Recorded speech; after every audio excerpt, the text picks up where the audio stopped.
नमस्कार. आज आपण एका अशा विषयावर बोलणार आहोत जो आपण रोज वापरतो पण त्यामागचं विज्ञान कधीच नोटीस करत नाही. ती म्हणजे आपली मराठी वर्णमाला. देवनागरी किंवा बाळबोध लिपी म्हणजे फक्त काही अक्षरांची गर्दी नाहीये बरं का. तो चक्क ध्वनींचा आणि मानवी शरीर रचनेचा एक अतिशय परफेक्ट सायंटिफिक आराखडा आहे.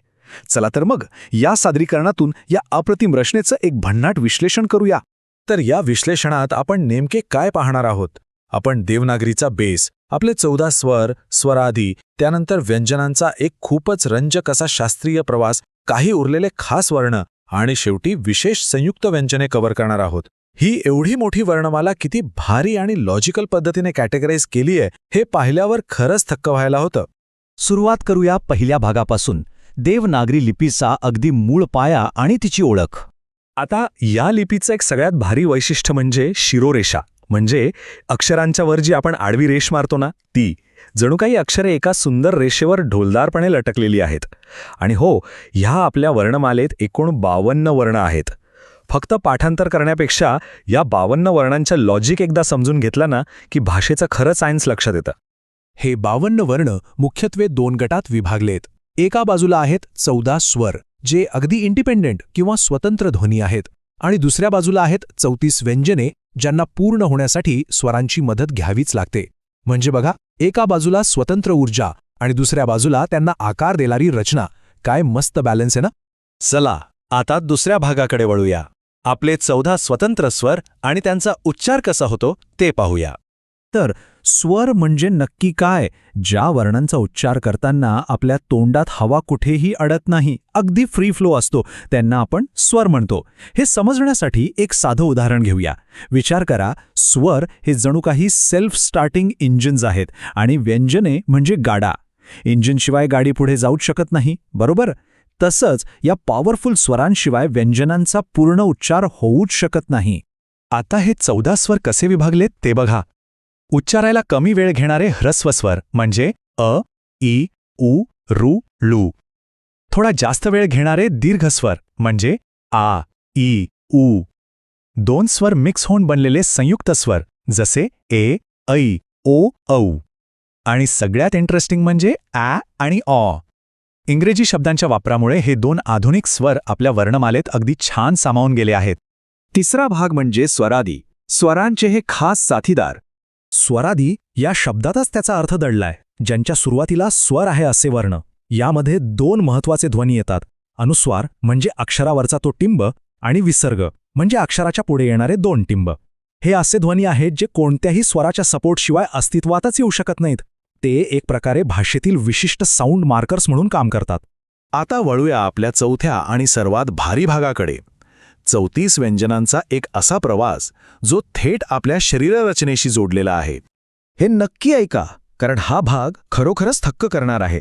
हा प्रवास फक्त अक्षरांचा नाही आहे, तर आवाजाच्या लहरींचा आपल्या तोंडातील एक भौगोलिक प्रवास आहे. कंठातून म्हणजे गळ्याच्या अगदी आतून बाहेर पडतो तो क वर्ग. मग आवाज थोडा पुढे येतो, जीभ टाळूला लागते आणि तयार होतो च वर्ग म्हणजे तालव्य ध्वनी. तिथून आवाज आणखी पुढे येतो, जीभ वरच्या बाजूला दुमडून मूर्धीला लागते, तो ट वर्ग. मग जीभ दातांना स्पर्श करते, तो त वर्ग. आणि शेवटी आवाज थेट ओठांपर्यंत येतो आणि ओठ एकमेकांना लागून प वर्ग तयार होतो.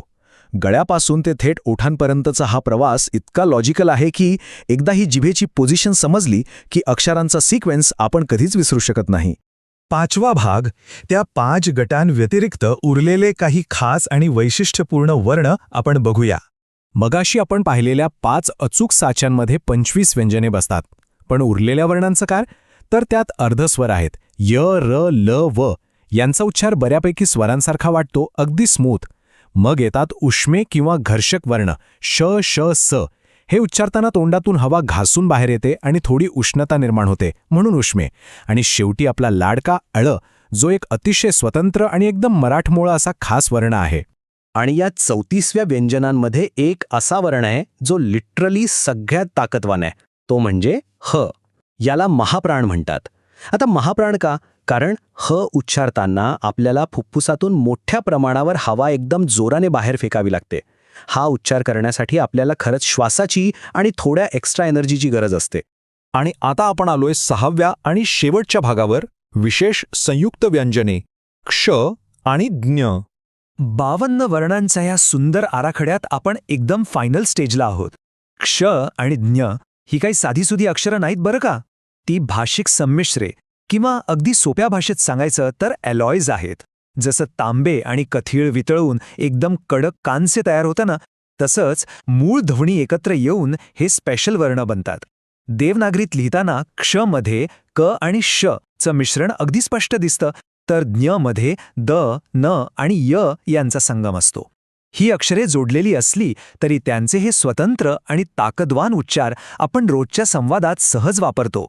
या संपूर्ण विश्लेषणातून आपण पाहिलं की आपली देवनागरी आणि मराठी वर्णमाला किती जबरदस्त सायंटिफिक आहे. पण जाता जाता एक भारी प्रश्न असा उभा राहतो की देवनागरी लिपीचं हे इतकं प्राचीन आणि शरीरशास्त्रानुसार तयार केलेलं लॉजिक आजच्या आपल्या मॉडर्न संवादाला एवढं स्पष्ट आणि क्लिअर कसं बनवतं? खरंच हीच ती वैज्ञानिक अचूकता आहे जी शेकडो वर्षानंतरही टिकून आहे आणि तितकीच प्रभावी आहे. याच एका विचार करायला लावणाऱ्या प्रश्नावर आपण आज थांबणार आहोत. पुन्हा भेटूया अशाच एका नवीन आणि रंजक